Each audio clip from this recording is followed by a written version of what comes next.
Auburn basketball is back, and Jaylin Williams forgot how to miss. Listen, put me in the parking lot, with Bears, and I'll go out there and play. It don't matter.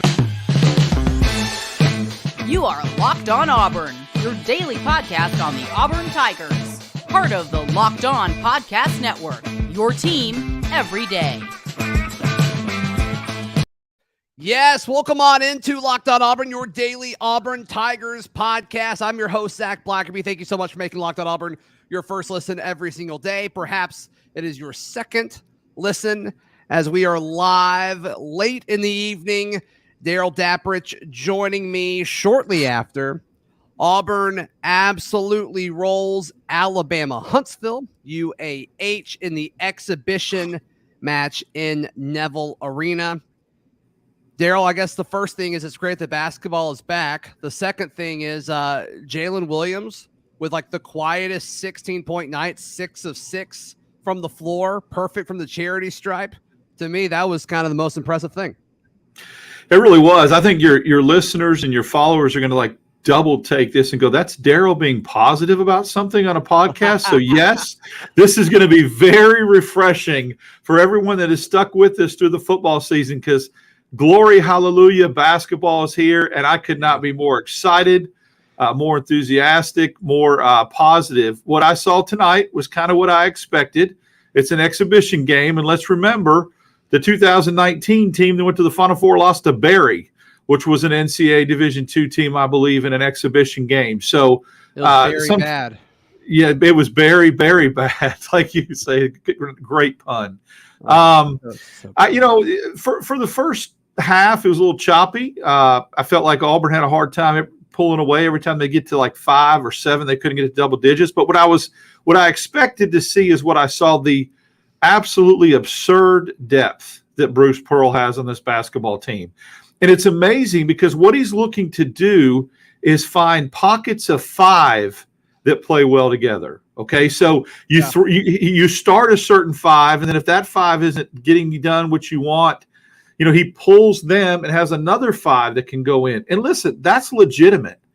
We can talk about how this 2 deep can look when Chance Westry comes back. But I saw 4 guards tonight that can play and give you quality minutes. I saw 2 guys at the 4 spot, 2 guys at the 5. When Westry comes back, 2 guys at the 3. I mean, it's just unbelievable. And you're right, Jaylin Williams, what a wonderful example of an Auburn man, unsung.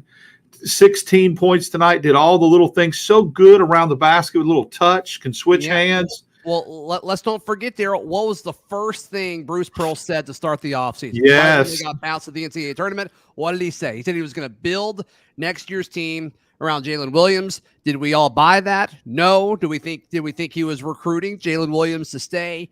Sure. Was that ever a concern? I don't know, but I mean, based on what happened tonight, that's certainly a possibility. You talked about pockets of 5, right? And it's always fun to see a platoon, right? So they started Wendell at the 1. At the 2 was Zep Jasper, and I want to talk more about him playing exclusively at the 2 in a little bit. Darryl, Chris Moore at the 3, which surprised some people. Yohan Traore at the 4, and Dylan Cardwell at the 5. Then a few minutes in, they fully platoon, bring in 5 more guys. Trey Donaldson at the 1, Katie Johnson at the 2, Alan Flanigan at the 3, Janai Broom was at the 5. Who was at the 4 in that second group? I'm blanking here. At the 4 in the second group? Yeah, who was the backup 4 tonight? It was Jaylin Williams. That's right. Yeah, that's who we're talking about. Yeah, absolutely. Yeah. So, yeah. Right, and so that's that depth we were talking about, right? And so that's something that's that's super, super exciting to see.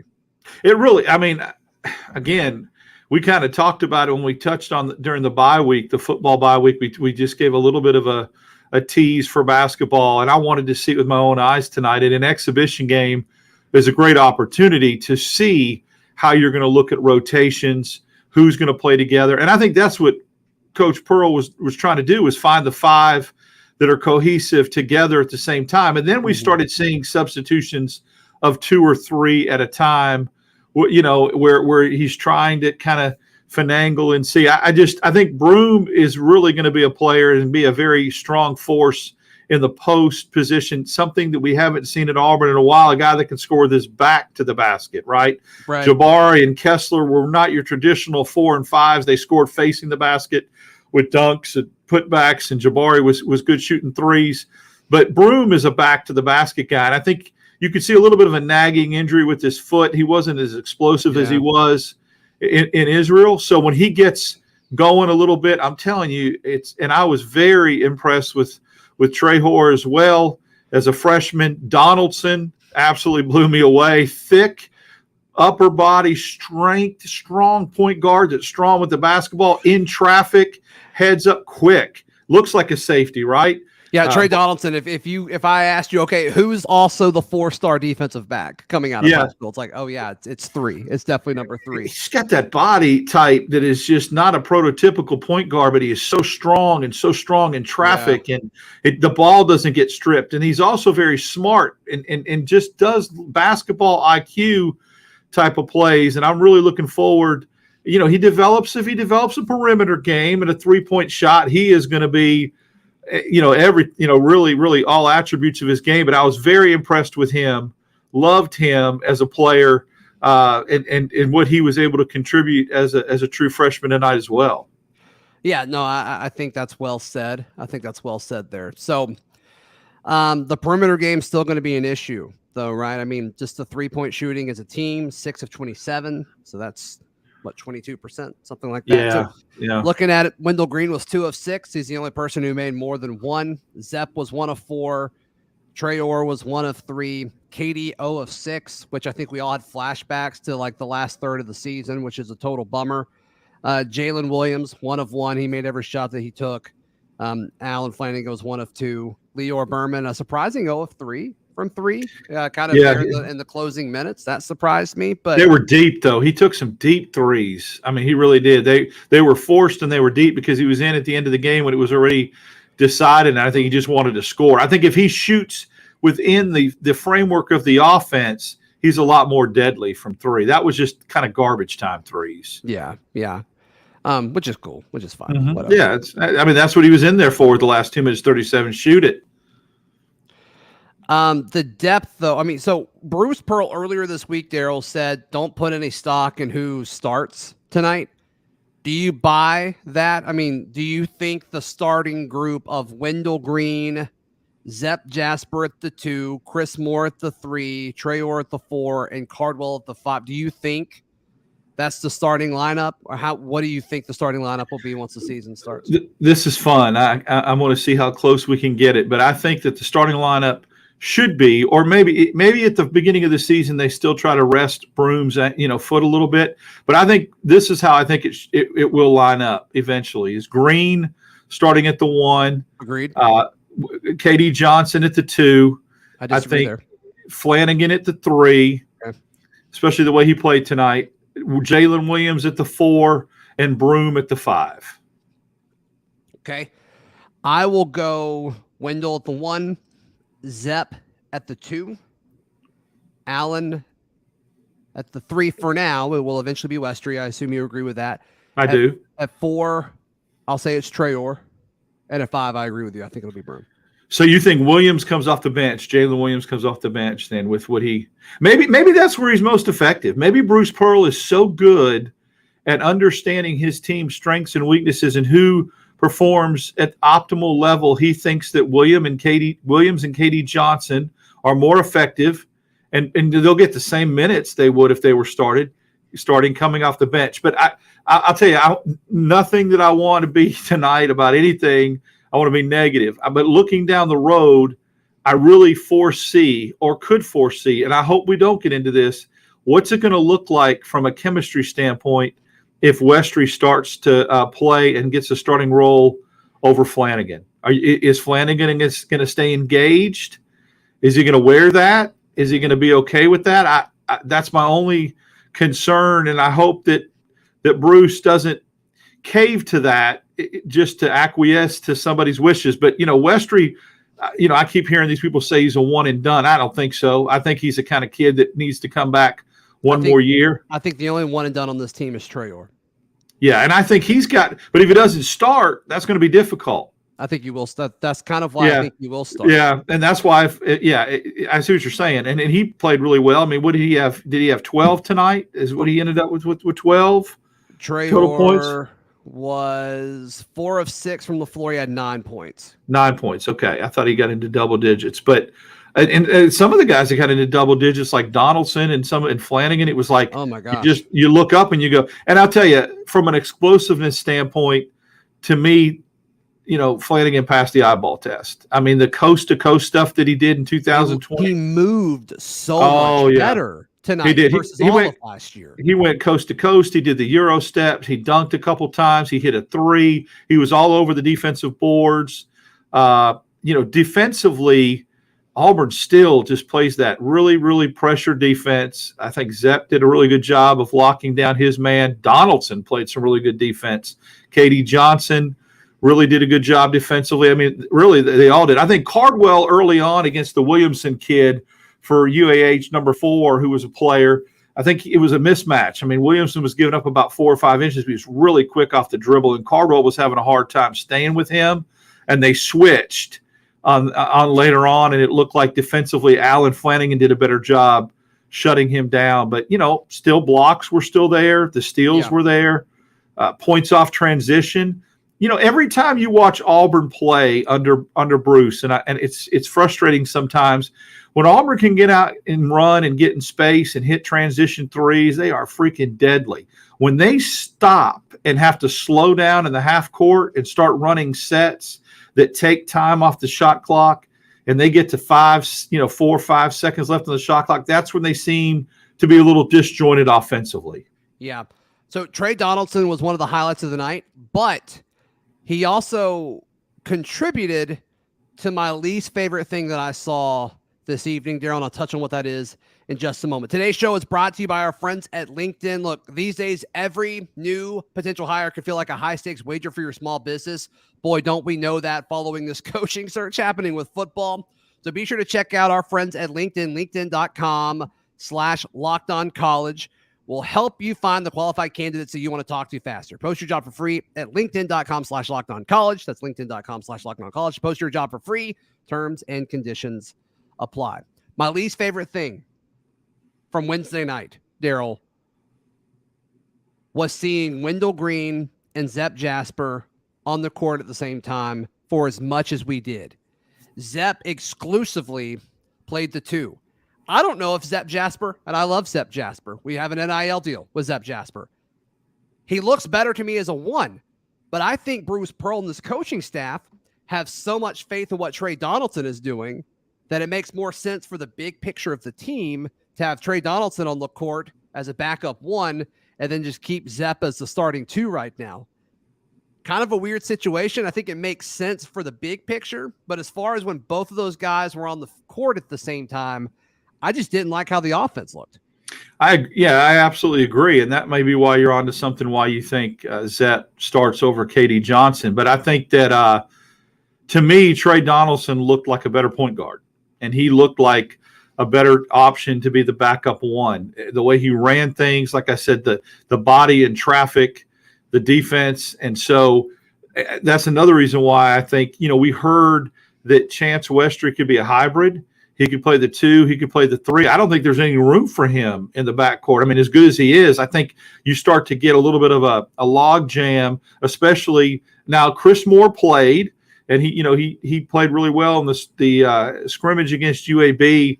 But I just think Chance Westry slides into that spot ahead of Chris Moore when he comes back, just because the way he can shoot it. And again, when you look at the stats from three-point land, and you look at what that was the one Achilles heel of Auburn last year, if you want to advance in the NCAA tournament, you better be able to shoot the 3. I mean, you can score the basketball in the regular season the way Auburn scores, but in the tournament, like when Auburn made its run with Harper and Bryce Brown and Chuma, they were hitting 3s left and right. Chance Westry, if he's a guy that can come in, Zach, and on any given night go 3 of 5, right, from three-point land, or 4 or 6, look what it does to your percentages. And look what it does to maybe opening some things down low for Broom and Cardwell. Yep. All right, so I know several of you watching live right now may have questions because it wasn't on TV, and so a lot of Auburn basketball fans that are out of towners that couldn't make it on a weeknight. Drop your comments in the live chat below, and we'll address them. Nick asks, I'll drop this here, Darryl, so you can see it. Nick asks, any chance J. Will plays the 3 in a best players personnel grouping?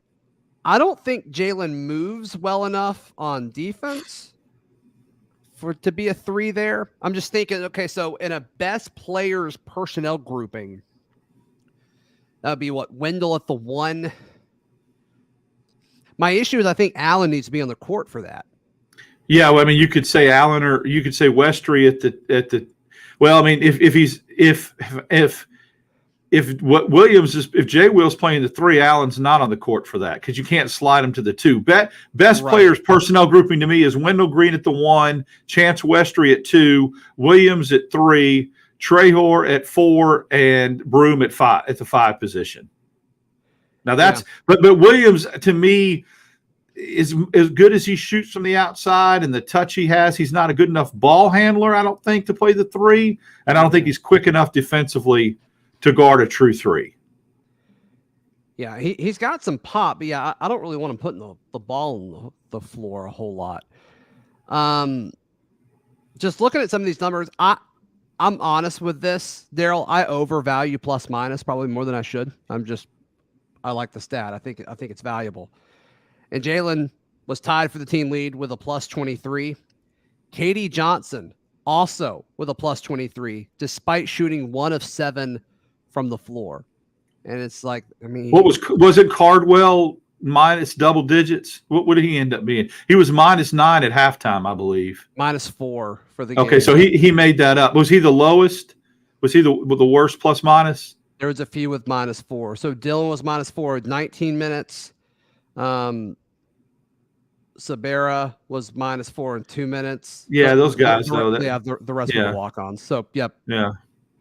And the only other negative was Zep. Zep was -1. Which is pretty – normally his plus minus is pretty good because of his defense. But he did hit an open 3 finally in the second half, but the first 2 or 3 he took, he was wide open. And, they just didn't go down, and I think that kind of set the tone. Yeah, if he's going to play the 2 – consistently and play the 2 exclusively, he's got to knock those down, or else you can't have him at the 2. You have to have that guy be able to shoot. Brian giving you the shout out. Darryl says, good to see you. Some quality stuff. Would love to see it during the regular season after games if possible. It's happening. It's happening. Yeah. Spoiler alert. This is kind of our exhibition to make sure we're good for basketball. So we're expecting we're doing Brian. Absolutely. This is going to be a normal thing. I don't know if they'll all be live. We got to figure that out. Right. But we will be doing podcasts. Yeah, sure. We'll be doing reactions to basketball games too. So it'll be great. Right. Ben asked, how did Cardwell look tonight? I mean, no one is going to be able to replace Kessler. No, but I think Janai Broom is going to be the guy really replacing Kessler as far as production offensively. You touched on this a second ago, Darryl. Defensively, I think Dylan is just pretty limited with it. I mean, he's not an elite athlete. I think he's a really good college basketball player. I think he's really solid for what he does for this roster. But I think there's going to be times where he's up against other SEC bigs, and we saw it last year, where he gets a little too stiff around the rim. And for that position, obviously that's a concern. And then offensively, he did such a good job, Darryl, getting in position to score. And then it's just like no touch around the rim. And we saw that in streaks last year too. So as far as positioning, I think he looked a little bit better than a year ago. But yeah, I mean, just to kind of go from that good player to that great player, it's the same stuff. Wouldn't you agree? I agree. I think number one, he is who he is. He's a rim protector, but it's almost like he waits until the guy blows by him and he tries to block the shot backside or weak side, that kind of thing. Listen, he's a glue guy. He's a guy that every team, I think, needs to have if they want to win a championship, because he comes off the bench. He's unselfish. He's an energy guy. He gets the crowd into it. And he can give you points quickly with dunks and things around the rim that kind of rejuvenates you. So that's what he is right now. And I think that he's a guy that he's definitely valuable. He'll definitely get minutes. But I think he is what he is, and that's around the rim scorer. energy guy, high energy, and definitely somebody, though, that could start for a lot of teams in the SEC, and Auburn's blessed to have him as their backup center. No question about it. No question about it. Another thing with Dylan, haven't heard or seen anything official, and I don't think it's major, but he did kind of go down a little funny, and he was favoring a knee, and he was kind of holding that knee on the when he was sitting on the bench towards the end of the game. I don't think it's anything major, but just something to monitor, especially with Janai Broome kind of having that nagging foot injury. It's just something to monitor. And look, Stretch Akingbola played a good amount. He played more than I was expecting him to. He got brought in the game. Minutes? 12 minutes. Listen, if you get 8 to 10 minutes out of Stretch during the season, even in regular SEC play, and he gets you 3-4 rebounds, a block or two, I'm not looking for him to score, but if he does some good things defensively and rebounds the basketball and is a little bit of a shot alterer, then you're getting a lot out of him. And then, you go 3 deep at the center position. Yep. All right, James, were you there tonight? You should have told me you were there. We could have hung out. James says Trey Donaldson, Janai Broome, Jay Will, and Flanigan were some of my favorites watching it tonight. So we haven't really talked a whole lot about Broome. I think we've spent more time talking about the other guys. Right. Janai Broome, he looks the part to me, but I didn't think he was particularly great on either side of the floor. What were your thoughts on what you saw from Broome in his first action in Neville Arena? He looked limited. He did not look as explosive as he did last year. He didn't look as good as he did in Israel. And I think that's because of the foot injury. I think it's nagging him a little bit because he just looked heavy-footed to me, not as explosive. Missed some shots around the rim that I think he would say himself that he should make. Defensively, he looked a little bit like he was trying to adjust to some things. But, at the end of the day, I think once that foot gets healed up and once he gets back into that shape and conditioning of playing, basketball in the regular season, he'll be fine. And I think he's going to give you something that Auburn hasn't had in a while down on the block. And he's going to be a nice compliment to Flanigan and to Williams and to Trehor. I love the pieces of the puzzle and how they fit. I think everybody has certain things they do really, really well that complement each other. And you're not going to have clusters of chemistry issues of this guy playing here, making it not a good fit. Let's try to fit him in here. Well, he really does. He's playing out of position type thing. No, man, you're going to be able to go too deep and play people at their natural positions, and that's going to be pretty strong. University of Alabama Huntsville is a scrappy team in their division. They're supposed to be really good shooters of the basketball athletically. And depth-wise, Auburn just absolutely wore them down and completely showed, a difference in athleticism and depth. And you can tell in the second half when they started to pull away. All right, we'll continue to answer questions you guys drop in the live chat. But, Darryl, I want to look ahead to what we can expect in the first kind of part of this season in just a moment. Hey, today's show brought to you by our friends at BetOnline. Just search BetOnline. And check out their extremely easy-to-use mobile website on your mobile device or, of course, on your desktop, laptop, whatever it may be. BetOnline, it's where the game starts. So Auburn gets things going against George Mason, real basketball, this Monday, November 7th, 7 o'clock in Neville Arena. What are you expecting? What do you think the biggest difference from tonight's action versus Monday night's action from an Auburn point of view? What do you think the biggest difference will be? I think Broome will have a lot better game and better offensive output than his 6 points. I think you'll see Broome become the kind of, show flashes of the player that Auburn thought they were getting when he came over. I think you'll see a little bit better 3-point shooting.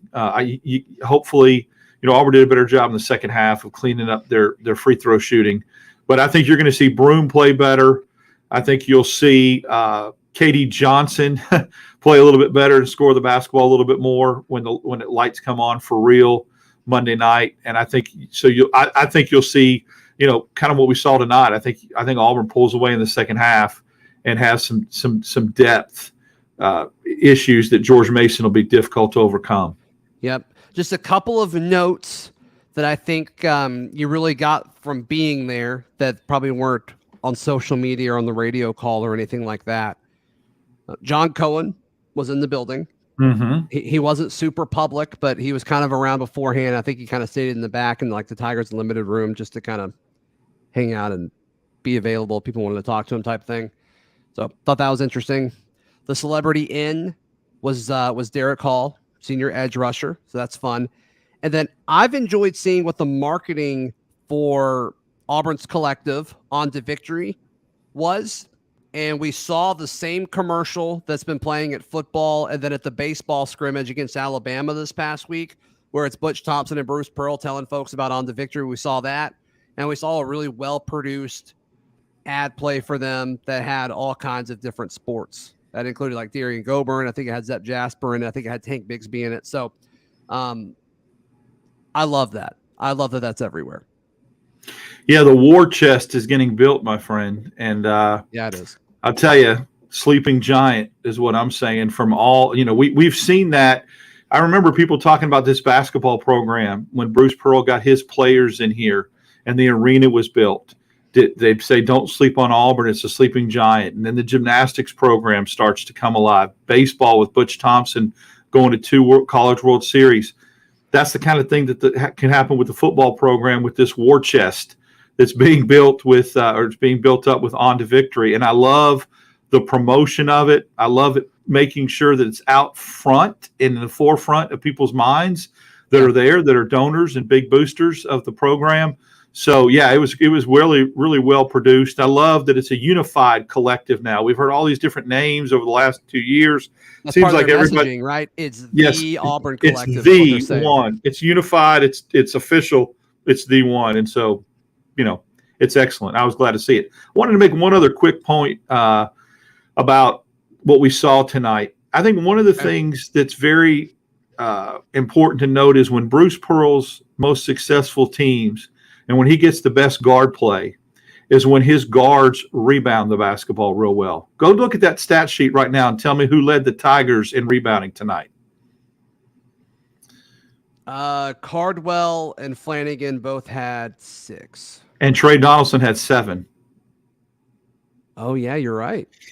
Trey Donaldson, freshman guard. I talked to you about how thick he was, upper body strength, had 7. Man, it wasn't garbage time either. He had 7 rebounds with the minutes he played. I can remember Jared Harper, Bryce Brown, Malik Dunbar, some of these guards that really led Auburn on some of its great runs in 18 and 19, really rebounding the basketball and then getting it and going, right? So to see Trey Donaldson have 7 rebounds as the backup point guard, to me, is very exciting and something really positive to build on. And it's what Bruce likes to do when it comes to rebounding, having guards that can rebound.